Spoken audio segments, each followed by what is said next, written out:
arrival of the first wines from the recent harvest, since it's a major event. And let's start out with an expression that you hear a lot when Beaujolais Nouveau comes out. Le Beaujolais Nouveau est arrivé. Beaujolais has arrived. Happy Beaujolais Nouveau Day, everybody. It comes but every third Thursday of November every year. And I'm pleased to be sharing with you Jean-Michel Dupré's 2019 Beaujolais Village Nouveau.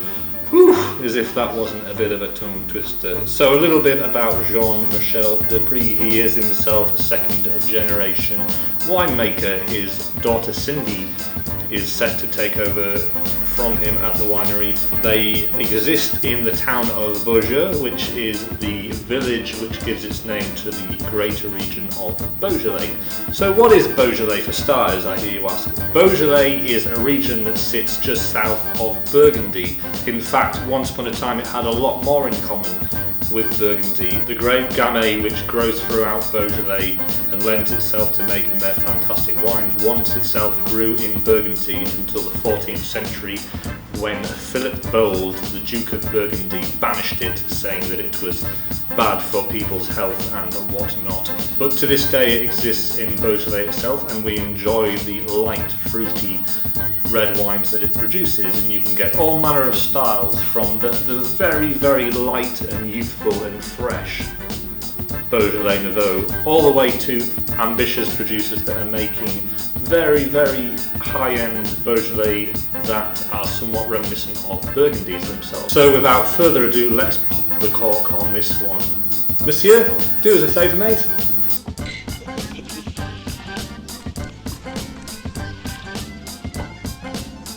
Let's give it a go. So yeah, look at it's not the lightest Beaujolais I've ever seen. It does at least have a little bit of kind of depth. Some of them can be incredibly pale. Let's talk a little bit more about Beaujolais Nouveau. In a bygone time, you weren't allowed to release Beaujolais until the 15th of December. An enterprising young negotiant called Georges Dupré lobbied to be allowed to release his on the third Thursday of November, and he did, and he pipped a lot of people to releasing his Beaujolais early, and around the same time this kind of this cult kind of celebratory behaviour started to take place, where people would rush to get their Beaujolais made and released to the public. We'd enjoy a little bit of a celebration about it, as we still do today. Wow.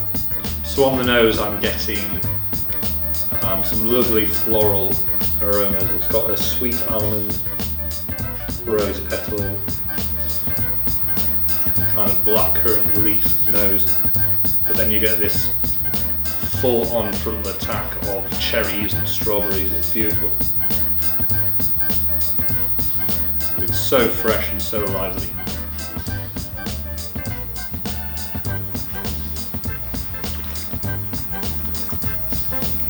So all of that fruit continues on the palate. It's lovely and light. It's not wishy-washy in any way. It's still got like a little bit of delicate body that kind of props up all of that lovely cherry and strawberry fruit, and you just get these lingering kind of floral hints that kind of back it up and give it a nice kind of savoury finish to begin with. It's absolutely fantastic. If you want a really light, pleasant, easy drinking red wine, you couldn't go far wrong with something like this. This is Jean-Michel Dupré, Beaujolais Village Nouveau 2019. Couldn't recommend it enough. Cheers, happy Beaujolais Nouveau Day, everybody. This is David from Frivolity Bottle Shop in Cockerton signing off. Come and see me if you would like some Beaujolais Nouveau.